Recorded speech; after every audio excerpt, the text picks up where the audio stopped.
I've been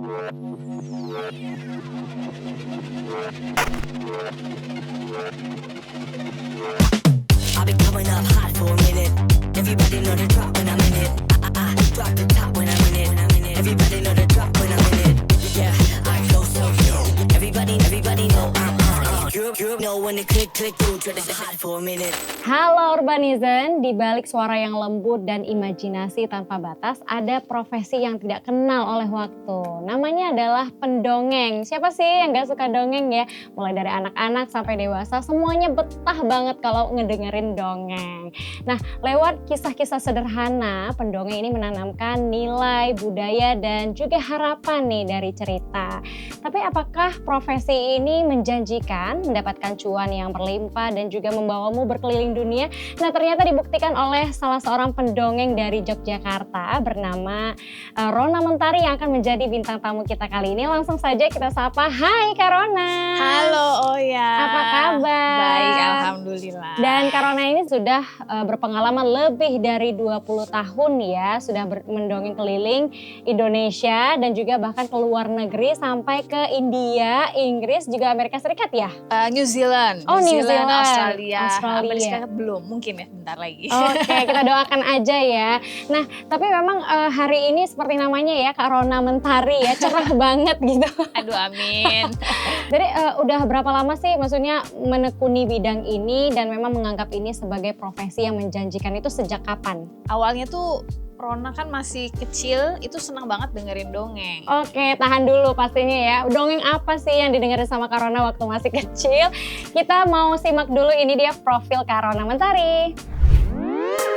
Kali ini kita kedatangan Rona Mentari, seorang profesional storyteller yang telah membawa seni bercerita ke panggung nasional dan internasional. Langsung aja kita ngobrol bareng Rona Mentari hanya di Urban Talks. Ya, lanjut lagi nih, Kak Rona dulu waktu kecil sering banget ya dengerin dongeng ya.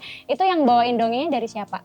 Justru pertama yang dongengin Rona kecil itu guru TK. Guru TK bukan orang tua ya? Bukan, tapi karena dengerin dongeng dari guru TK, kemudian seneng. Terus saat pulang dari sekolah ke rumah, orang tuaku terutama mama selalu bertanya kan, gimana tadi di sekolah belajar apa? Seperti umumnya ibu-ibu deh. Kalau anaknya pulang sekolah bener gitu ya. Dan aku selalu jawab bahwa iya ma tadi aku didongengin. Oh iya didongengin apa? Nah itu adalah momen aku retelling, menceritakan ulang dongeng yang disampaikan guruku sama mamaku, yang ternyata adalah pendengar pertama dan pendengar terbaikku. Mungkin aku gak akan jadi pendongeng seperti sekarang kalau pendengar pertama aku tuh bukan pendengar terbaikku seperti mama. Jadi ia mendengarkan dengan penuh antusias ceritaku, namanya anak kecil pasti terbata-bata ceritanya, SPK-nya berantakan. Tapi yang aku ingat adalah bagaimana mama mendengarkan ceritaku dengan penuh antusias. Jadi aku seneng nih ketika bercerita karena ada orang yang mendengarkan itu tadi. Jadi itu awalnya aku jatuh cinta sama mendongeng. Akhirnya setelah momen itu semakin lama aku semakin senang mendengar dongeng dan semakin senang mendongengkan ulang dongeng yang aku dengar dari guru. Tapi jadi benih-benihnya itu muncul dari lingkungan sekolah, kemudian dari rumah, kemudian bagaimana dukungan dari orang tua nih? Kan ada anak yang punya bakat tapi akhirnya kemudian anaknya udah diredam nih bakatnya gara-gara gak pernah dieksplor gitu. Nah kalau Kak Rona dulu pernah ikut manggung mungkin menceritakan storytelling gitu pernah? Iya, jadi satu hal yang aku syukurin banget adalah mungkin ini privilege juga ya, adalah support orang tua yang luar biasa. Artinya dari kecil aku memang sudah didukung, difasilitasi, jadi sesederhana diapresiasi ketika mendongeng maju ke depan. Terus dulu tuh aku awal mendongeng tuh misalnya ini aku kan sering ikut mama arisan gitu ya. Nah sama mama dan teman-teman, yo Rona dongeng di depan teman-teman mama gitu. Jadi awalnya kayak gitu aja, ikut lomba. Momen lomba juga jadi momen yang menyenangkan karena itu adalah momen dimana aku akan diantar sama mama papaku sekeluarga dan kami akan jalan-jalan keluar. Jadi bukan soal kompetisinya atau soal menang kalah biasa menang kalahnya, ya. tapi memang momen keluarga itu loh yang aku ingat. Supportnya yang gak berhenti gitu ya dari usia kamu masih muda. Masih mulai muda banget. Mendongeng itu dari kecil, berarti umurnya berapa tuh? Aku pertama kali mendongeng di depan publik itu untuk ikut lomba itu kelas 3 SD ya. Kelas 3 mungkin SD. 8 tahunan ya, 8 tahun. Tapi sebelum itu udah mendongeng-mendongeng di lingkungan kecil lah. Tapi kemudian untuk meyakinkan diri bahwa oke, aku akan fokus menjadi seorang pendongeng secara profesional tuh lulus SMA kayaknya. Oh, lulus SMA. Itu udah menjadikan profesi ya? Berarti udah mulai diundang dong ke seminar atau mungkin ke acara anak-anak. Itu mulai SMA ya? Iya, SMA. Sebelumnya udah sih, cuman ini bener-bener kayak oke, I wanna be a storyteller for the rest of my life gitu kayaknya. Tapi kok yakin banget sih Karona, tapi pasti ada dong pertentangan juga ya dari masyarakat, mungkin ngapain sih jadi pendongeng, emang duitnya bisa buat menghidupi kamu gitu kalau di kemudian kamu udah gede gitu kan. Karena kalau kita melihat kan pendongeng itu kan semua orang bisa melakukan, tapi beda nggak sih yang Kak Rona lakukan itu sehingga bisa menghasilkan cuan. Nah ini yang perlu dikasih tahu nih sama urbanizer di Newman ya.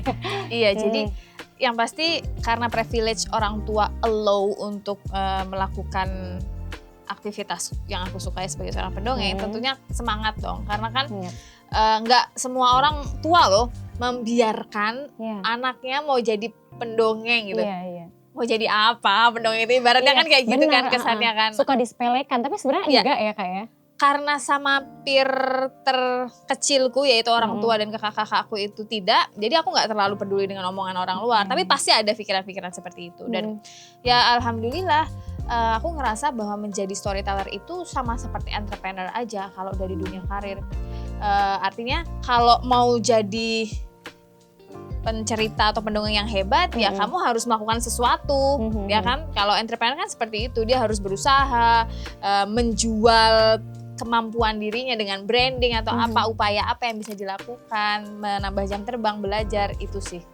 Jadi yang pertama kali dilakukan oleh Karona itu mungkin lebih ke personal branding dulu ya. Gimana mereka itu bisa mengundang Karona itu karena sesuatu ya dari dalam diri Karona yang membedakan dengan orang lain atau mungkin pendongeng lainnya. Nah kira-kira apa sih gaya khas seorang Karona itu ketika bercerita ya Urbanizen ya.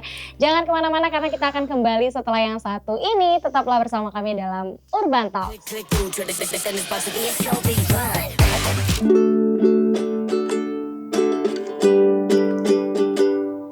Di sebuah desa, di sudut Nusantara, hiduplah seorang anak bernama Lamoelu. Kita sebut namanya ya, Lamoelu, Lamoelu, Lamoelu, Lamoelu. Aku pergi dulu ayah. Aku akan mencari ikan yang banyak yang bisa aku jual ke pasar dan bisa memenuhi kebutuhan kita sehari-hari. Ya, boleh. Hati-hati ya. Semoga kamu dapat ikan yang banyak. Berjalanlah Lamoelu menuju ke pantai dekat rumahnya. Mencari ikan adalah kegiatan favoritnya. Dan hari itu menjadi hari yang berbeda dari biasanya. Karena ia mendapatkan sebuah ikan yang berbeda dari ikan-ikan yang pernah ia dapatkan. Saking menariknya ikan itu, ia membawa ikan itu ke rumah. Dan ia pun memberi nama ikan itu Jinande.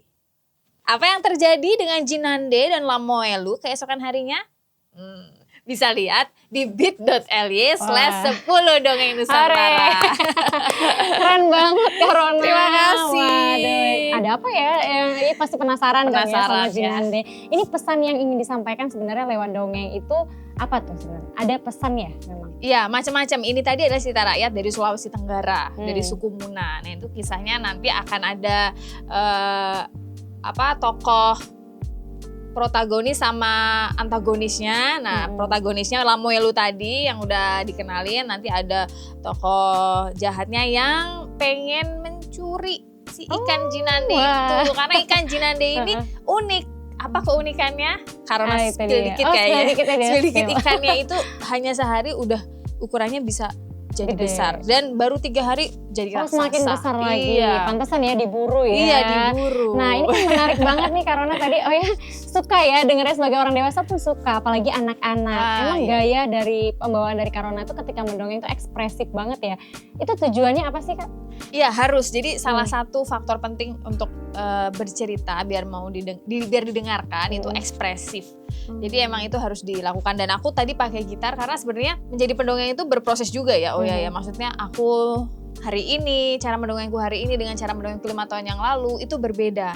Nah 5 tahun belakangan ini aku nyaman menggunakan gitar karena aku suka main gitar, dan aku merasa menggunakan gitar itu bisa menarik audiens lebih baik, kemudian menjadikan ceritanya lebih hidup. Lebih menarik gitu, juga ya. Iya pantesan kalau orang yang udah didongengin sama Kak Rona, jamin deh nggak akan pindah ya. Itu juga sebenarnya salah satu tips ya untuk bisa membuat anak-anak itu lebih fokus ya mendengarkan cerita. Karena nggak mudah loh membuat anak-anak itu duduk. Ya jujur aja karena udah pernah ngalamin gitu kan. Tapi Kak Rona berhasil gitu. Itu sudah berapa lama Kak membangun personal branding untuk menjadi pendongeng handal gitu? Ada tipsnya mungkin? Jadi kalau ngomongin soal personal branding itu kan baru beberapa tahun belakangan ini. Aku pribadi juga baru kepikiran mungkin hanya beberapa tahun belakangan ini. Tapi aku menyadari bahwa personal branding terbaik adalah konsistensi. Jadi aku dari kecil kan mendongeng nih. Jadi teman SD ku kalau ketemu aku hari ini pasti mereka masih ingat, oh Rona yang ngedongeng ya. Itu kan bukan personal branding, itu konsistensi yang secara tidak sadar adalah sebuah personal branding yang baik. Yang karena hari ini kita udah ada di dunia digital, orang-orang bisa branding dengan berbagai sosial media, otomatis kita harus menguatkan itu. Konsistensi ditambah dengan personal branding yang baik, dengan kita konsisten bikin konten, konsisten melakukan kegiatan mendongeng, konsisten untuk edukasi soal mendongeng. Gitu. Itu masih belajar juga ya. Termasuk juga memberikan edukasi apa manfaat mendongeng gitu ya. Betul, penting karena nggak perlu takut ilmunya diambil banyak orang, karena semakin kita bagi itu kan semakin kita dapat ya. Dan itu juga yang berlaku dari seorang pendongeng gitu. Oke. Nah, Kak Rona ini sebenarnya kalau kita telisik lebih jauh ya, punya latar belakang juga nih sebagai seorang menempuh pendidikan S1 ya, jurnalis. Communication ya Kak? Communication.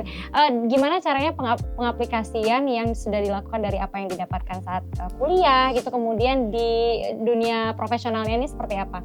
Ya yang pasti kan kalau misalnya kuliah itu kan kita membangun mindset ya, walaupun walaupun komunikasi jadi pendongeng ya banyak orang align nih, nyambung gitu ya, tapi ya otomatis bisa jadi basic ilmu yang bagus ya, karena kan namanya mendongeng itu kan bagian dari komunikasi kan. Kemudian aku peminatannya kajian media jadi memang memanfaatkan media untuk menjadi pendongeng, untuk menyebarkan nilai-nilai sebagai seorang pendongeng itu ya jadi bikin konten juga ya. Betul. Termasuk ini yang udah diterapkan dari ilmu yang didapatkan dari S1 itu. Iya.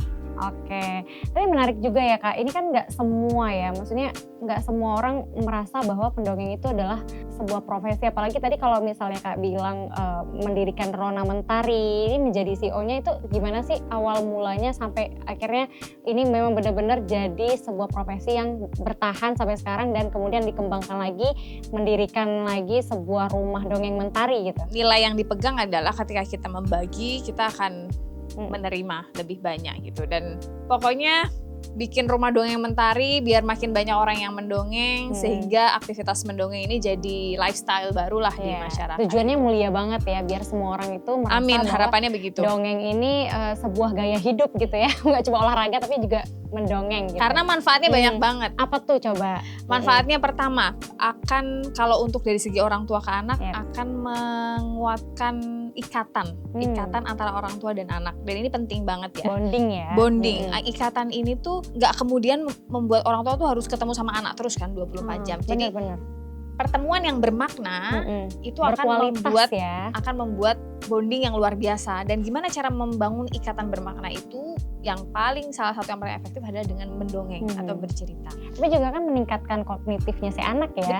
Betul sekali, dan membuat anak juga jadi punya trust ke orang tua, sehingga harapannya ketika dia tumbuh dewasa nanti dia akan mencari orang tuanya ketika dia butuh untuk bercerita, karena kan tempat pulang terbaik adalah rumah kita sendiri. Bagus banget. Asik banget. Ada orang tua sendiri lah pokoknya. Orang tua, benar. Nah jadi itu baru satu, ada banyak banget ada banyak manfaatnya. Lagi. Tapi selain juga membuat si anak lebih fokus, cerdas, itu untuk ke depan merasa mungkin setelah mendongeng itu manfaat yang dirasakan untuk dia ketika dia beranjak dewasa tuh ada nggak sih? Tanpa disadari sebetulnya kisah-kisah atau dongeng-dongeng itu kan banyak mengandung nilai ya. Iya. Nilai yang sebetulnya ketika dewasa nanti itu tuh bisa jadi jawaban dari ujian hidup kita di masa depan loh.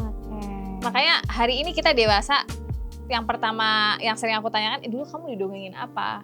Unconsciously kalau kita mengkaji lebih jauh, dongeng itu yang sebenarnya jadi landasan hidup kita, landasan kita berpikir, landasan kita cari solusi atas masalah-masalah. Itu bisa itu dan sangat mungkin terjadi gitu. Dan udah banyak lah penelitian yang menyebutkan bahwa orang yang didongengin itu bakal lebih cerdas. Bahkan Einstein aja bilang bahwa baca lebih banyak fairy tales maka kamu akan lebih cerdas. Iya, akhirnya berimajinasi ya. Betul, begitu. imajinasi. Dan tambah lagi selalu ada pesan moral nih Urbanizen dalam setiap dongeng yang kita dengarkan. Menarik banget ya, tapi penasaran gak sih gimana sih kiprah Karona ini sehingga mengantarkan dia bisa menjadi seorang pendongeng keliling gak cuma di Indonesia aja tapi di dunia. Nah kira-kira seperti apa? Jangan kemana-mana ya Urbanizen.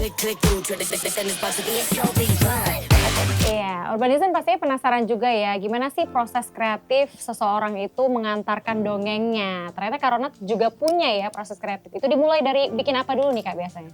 Acaranya apa dulu nih? Kira-kira audiensnya juga seperti apa. Jadi kita mau mendongeng itu untuk siapa, tujuannya apa, itu penting. Nah, kalau udah ketemu tujuannya, audiensnya apa, terus baru cari dongeng yang terbaik, cerita yang terbaik.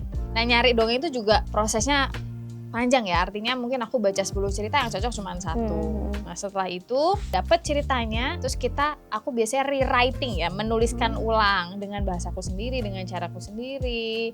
Baru deh dilatih dulu nih di rumah. Tetap harus latihan ya. Tetap walaupun udah 20 tahun pun tetap ya harus berlatih. Tetap, walaupun tergantung juga ya, kalau misalnya acara-acara besar baru mungkin dilatih banget, tapi kalau untuk acara-acara kecil ya kita nulis aja udah cukup. Tapi intinya harus ada rehearsalnya lah sebelumnya, baru kemudian ditampilkan. Nah biasanya tampilkan itu dongeng yang dibikin sendiri atau memang mungkin dari cerita rakyat yang sudah ada kemudian diadaptasi nih? Adaptasi, aku biasanya akan mengadaptasi cerita-cerita rakyat atau kemudian cerita fabel dari buku-buku untuk ditampilkan, dituturkan sesuai sama stylenya Rona Mentari. Gitu. Oh yes, asik banget ya.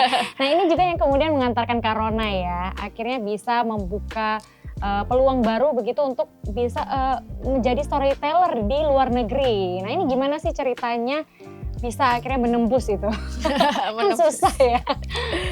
Iya jadi dari kecil tuh aku pengen banget saat sudah fokus di dunia dongeng, pengen banget bisa mendongeng di luar negeri gitu ya. Kadang-kadang kita nggak tahu juga gimana jalannya, mimpinya itu deh ditulis gitu. Terus ada momen pertukaran mahasiswanya di New Zealand, ternyata dia ini punya banyak teman-teman storyteller.